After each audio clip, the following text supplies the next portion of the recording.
Okay, this is section 16.5 or 16.6 depending on which school it is. If it's Cal Poly, it's 16.5. If it is Pasadena, it's 16.6. So in Cal Poly, this section is called surfaces and areas. They really mean parametric surfaces. And let me show you graphically what they're talking about. If we are talking about a curve, even in 3D, it doesn't matter. C, like we've been doing all along, kind of the shadow on the floor, all of that stuff. If I wanted to trace this, I could trace it with a vector of a single variable, like we've been doing all along, like when we did lines. So I could find r of t, and this at different values of t, I will be tracing different points on this curve. But if I want to talk about a surface,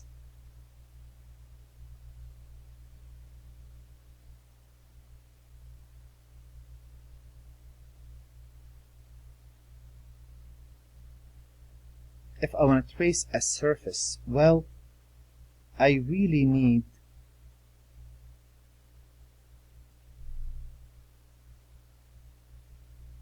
a vector of two variables, because I'm no longer just moving right or left.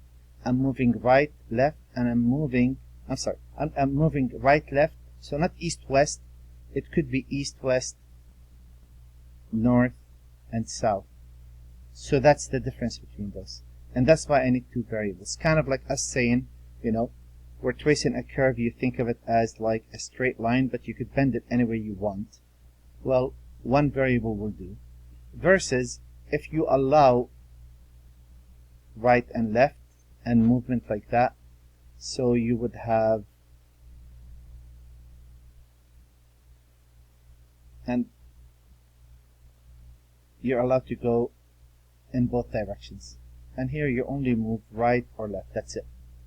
So kind of a bit more challenging, and our rest of the sections depend on you figuring out how do you describe a function. So let me start from the beginning. A function z equal f of xy with a vector. So parametric surfaces. A space curve can be described by a single vector of a single parameter t. That's what we've been doing. Parametric equations, we've been doing that for some time now. And a surface can be described by a vector depending on two unknowns, because we're adding a dimension.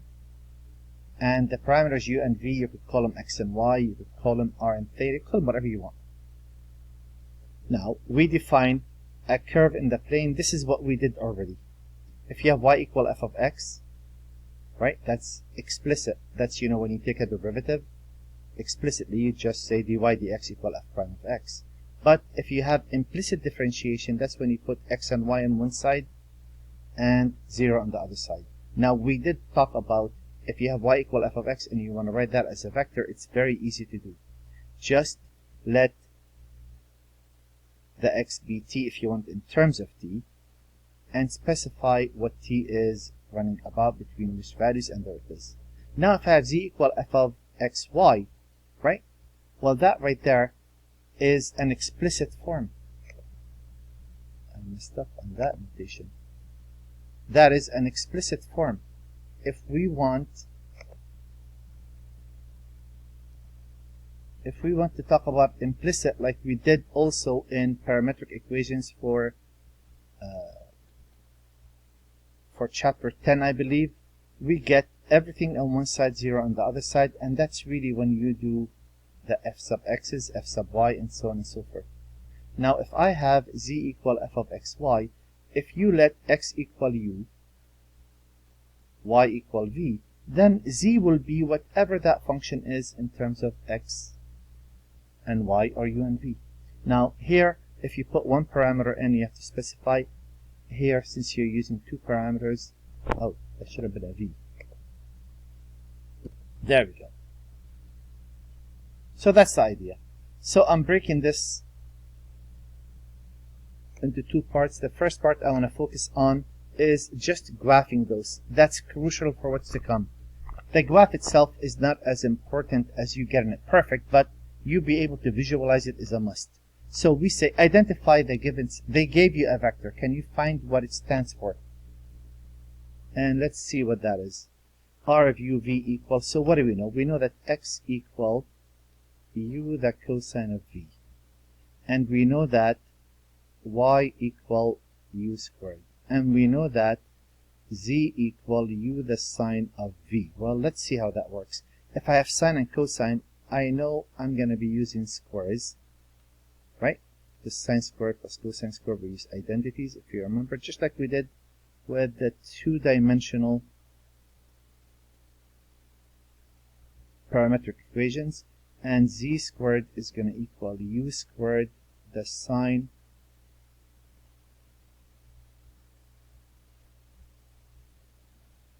squared of v. So if I line those up, if I add those, I will get x squared plus z squared equals u squared into cosine squared of v plus sine squared of v.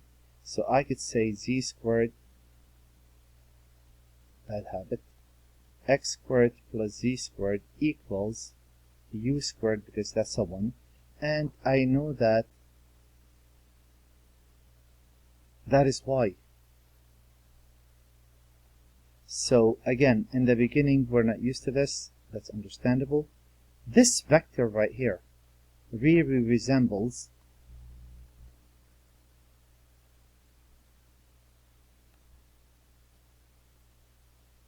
y equal plus or minus z squared, y equal plus or minus x squared.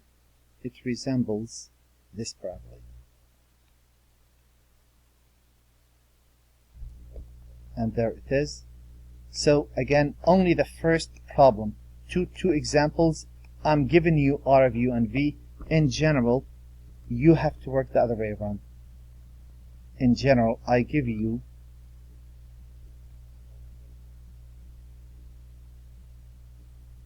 a rectangular description, and you have to come up with the vector, or a sphere or cylindrical. And I'll play with each of those to make sure that you see it. We'll go from rectangular to R of u and v, from cylindrical, and from spherical, and a combination. So, how about this problem? Well, we know this says x equal u. Okay, that's not bad. Y equal v, so y could be anything. But I noticed, so here, do you notice that this depends on u? So doesn't that mean I could take whatever u is and throw that in, and I could say z is really x squared minus 1. I know how to graph that.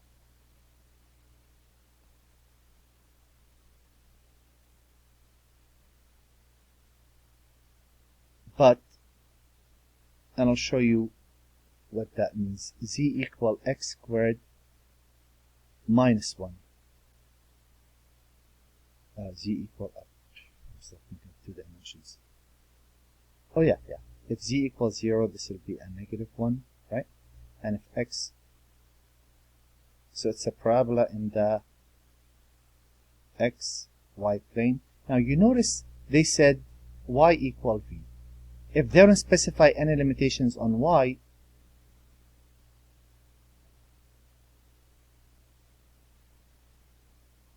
we're getting this surface.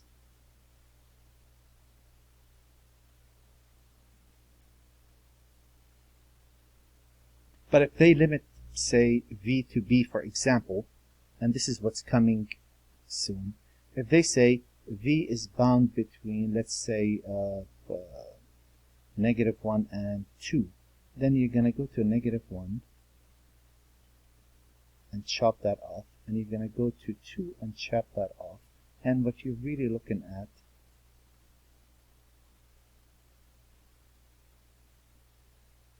is only that piece of the graph, right? So here we are. I'll give you one of those. You don't have to graph it. It's a good idea to sketch a graph just to see it. They're saying find.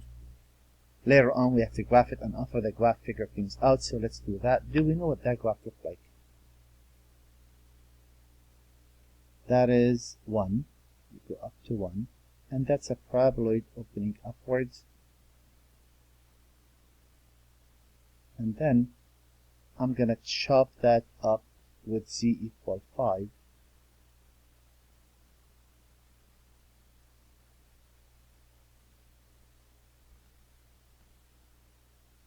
So now, if I really want to write that as a vector, what I'm looking at is R.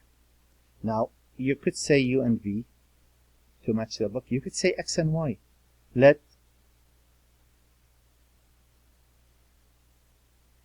And isn't Z right there? Whatever X is squared, whatever Y is squared plus 1. And now what? Well, now I have to do the limitations to get only that portion of the graph, right? So now I'm going to look at that and say, okay, what does the shadow look like if I want to get just that piece of the graph? So doesn't that look like a circle, right? So as far as coming up with the representation we did, the problem is there's no limit on U and V for you to get the whole, to get this portion of the graph only. This is the only piece of the graph that you want. You just want this solid. This equation was going to find the infinite. It's not going to terminate. It's going to keep on continuing on. So what you do, you say, okay, look at that shadow on the floor and decide. Well, if I go by R of, and I let it be R and theta. Why? Because it's a circle. And wouldn't this be R the cosine of theta? R the sine of theta? And isn't that R squared plus 1? And now I could limit R to be between, and how does it work? I run from 0 all the way to, if you set them equal, if you put a 5 in there, then minus 1, it's really x squared plus y squared plus 1 equal 5, or x squared plus y squared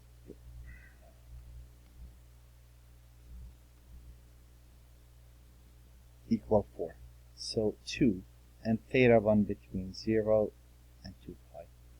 And now I pretty much set this, it's fixed. If you put 0 in, z is going to be a 1, and if you're going to put 2 in, z is going to be a 5. And that's the tough part. The tough part is not just going, oh, let's put a u in there and let's put a v in there.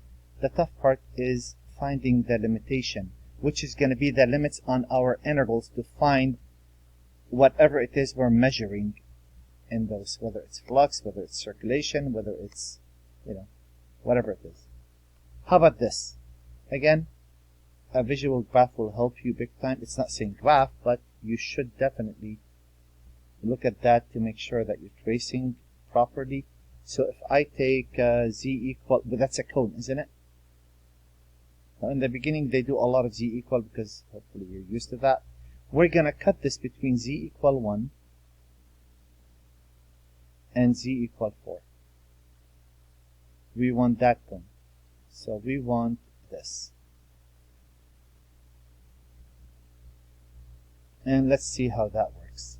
Well, again, if I just wanted to find this in terms of two variables, actually I could even do better than u and v.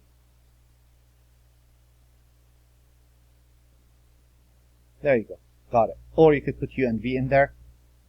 If you don't know what that means, let this be u, let this be v, and this is the square root of x squared plus y squared. The u squared plus v squared if you want.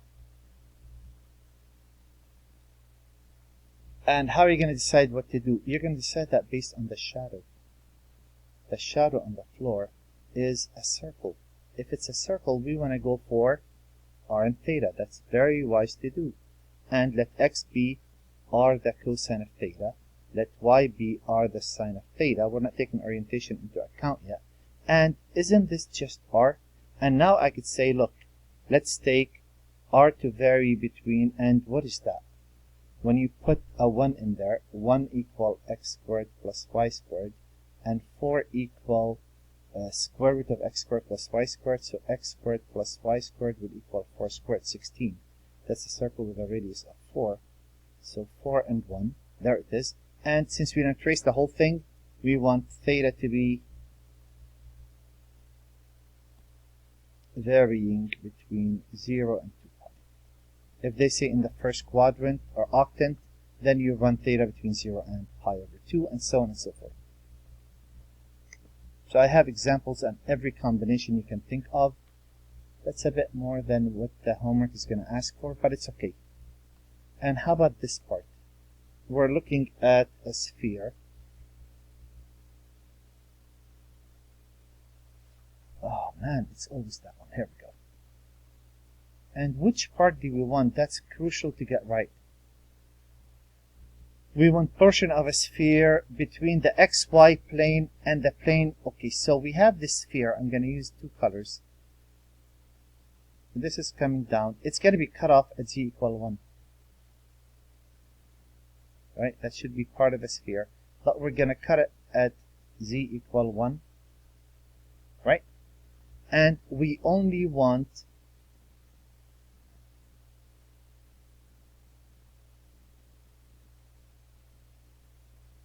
I should have lifted that up just a bit. Let me see if I can lift it up a bit. The green part. Very good. Okay.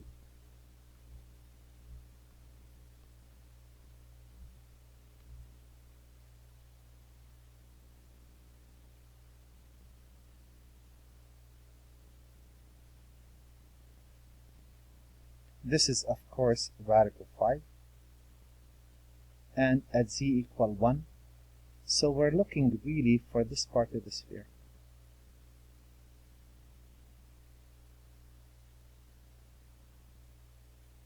Right? Think of an orange and you slice at z equal 1 and in the middle, and you're trying to figure out that part. Okay, how does that? Well, here again, if you put a 1 in there, we know that right there is x squared plus y squared equal a 4, and this is x squared plus y squared plus z squared equal a 5. So if I really wanted this, it's two circles, right? So r of r and theta, r the cosine of theta, very good, r the sine of theta, that's very good. And if I solve for z squared, here, I have to solve for it here. Well, that's okay. And if I square root both sides, I want that to always be positive, and that's 5 minus r squared. Hopefully we're at that point now. Now, I gotta be careful. I know theta runs between 0 and 2 pi, that's easy. But think about the problem. R runs between what?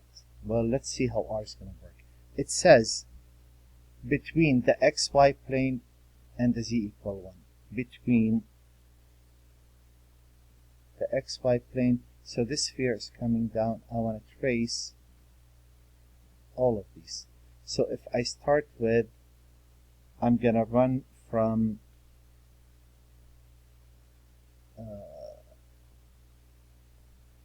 what is it? 2 to radical 5. That will trace it the way I want. Again, we're not taking direction into account, so it's fine as long as you find the same thing. That's not a big deal. Okay. How about this problem? Again, visualizing the problem is a key to figure out what the formulas. Don't do it, especially later on when we're going to start being very picky. Are you tracing from the top to the bottom or the bottom to the top? Is this orienting right or is this orienting left? And that's coming up, so we need to get this out of the way first, you know. So how does that work? They want z equal y squared. Z equal y squared, that's a parabola opening in the y z plane. These colors. That's a parabola opening in the y z plane. That's like saying y equal x squared without the x-axis there. in the traditional x and y. X runs between -1 and 4. And it's cut off by z equal 3. So you chop it off at the top right there. So it looks like this, right? Okay.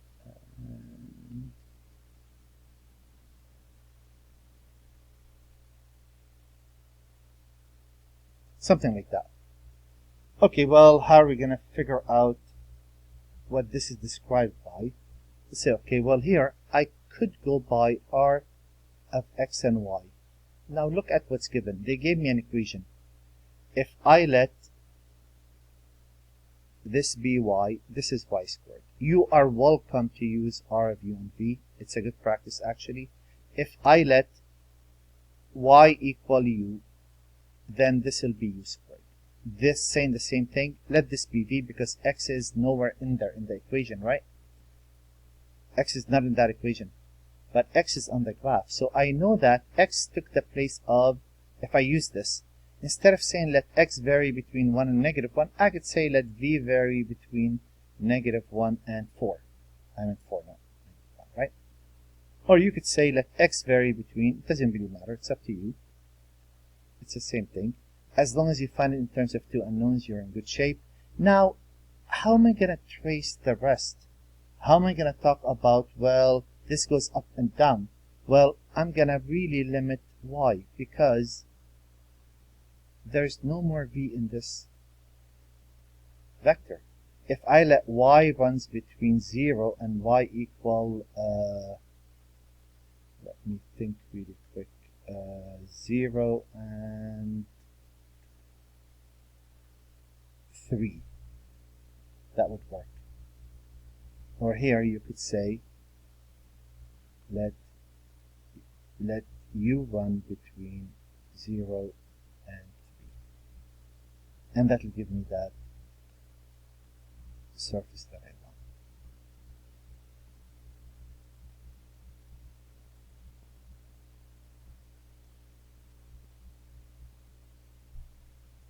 Alright, how about the next problem?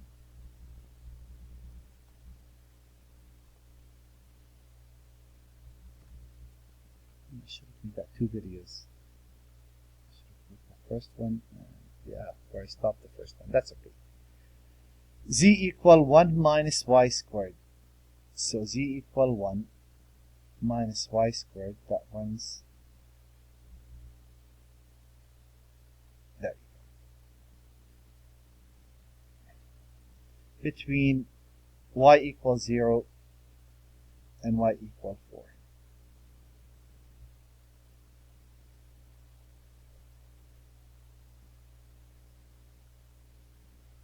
Talking about this. Okay, how does that work? Well, look at how we're going to describe that surface. The surface looks like what? The shadow on the floor is a rectangle, but R of whatever you want to call it R and Y, because you're going to need to cut it off. The equation doesn't have a y in it. So actually, let's go this way. Let's make it like we did before. R of, if I call it x, this is automatically 1 minus x squared. So I have an x in there so far, right? That's not what I meant. I'm sorry. Let's go this way first. If I let x be, and this will be 1 minus x squared. Or you could say let x be t, this is 1 minus t squared. Whatever variable you put there, you put there. And y is not part of the equation, I need it there. So you want to write it like this, that's perfect. You want to write it in terms of u and v, that's awesome. U, this is 1 minus u squared. And that's how they're going to do it in the book, and that's v. Now what? You need to give me the limitation. Which limitation gives me the portion that I want? Well, obviously, y is easy. Y is being taken by v. That's going to be between 0 and 4. That's not a problem. Now this right here, doesn't that represent a circle? Isn't that portion of a circle with a radius of 1? Right? So you're going to have to go a step further, because just converting from x and y to u and v is not enough. So I could let this be v, there's no restriction on it, but I'm talking about a circle, and that circle has a, there's that circle. So can't I trace that circle? Now we know that we're looking at a radius of 1 the cosine of u and 1 the sine of v, 1 the sine of u, and I could say let u run between, let's see, if I just want to trace this part. Again, I'm not taking direction into account, but isn't that 0 to pi? And there it is. Now what if that's not a circle? What if that's an ellipse? That's coming up, not in this section, but it's coming up later on, and we'll deal with that. How about this part? What is that? They kind of describe it in words. If they don't give you the equation, do you know what that means? That is a sphere, but y is less than 0. Doesn't that mean you're going to cut that orange in half and you're looking only at the left part of it?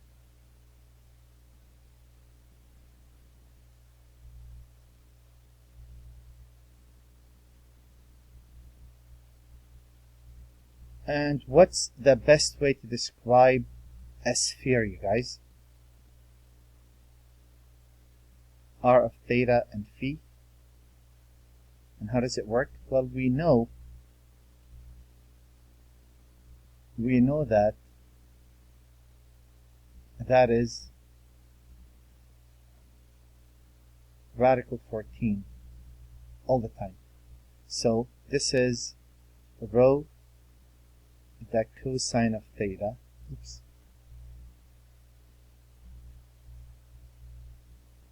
So you add a sine of phi to each of those. Rho the sine of theta, and this was the only rho cosine of phi. But I know what rho is. Rho is radical 14. It's fixed here. So if it's a sphere, this is a bit messy to use, but it's very easy to set up the integral. The reason we try to stay away from this, we could use cylindrical coordinates if we really want, and that will describe it as well, and that's what I end up doing, but it would be wise to see how it works. How does it work? Theta is going to run from what? Theta is going to run from pi to 2 pi, and phi is going to start at the top and run down all the way 0 to pi. And that describes that surface very well.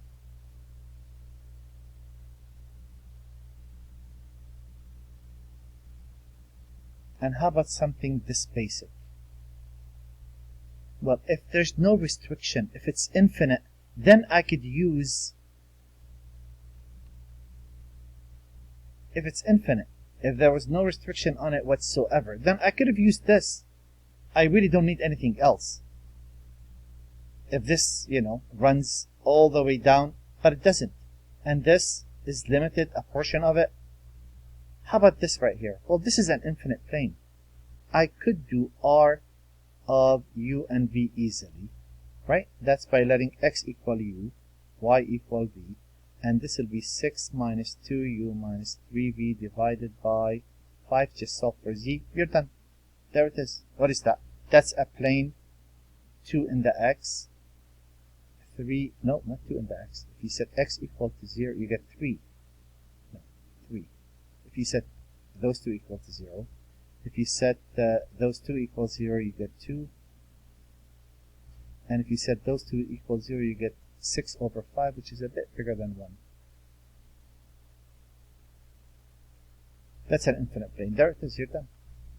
And we're going to stop here for this section. I'll continue in the next video.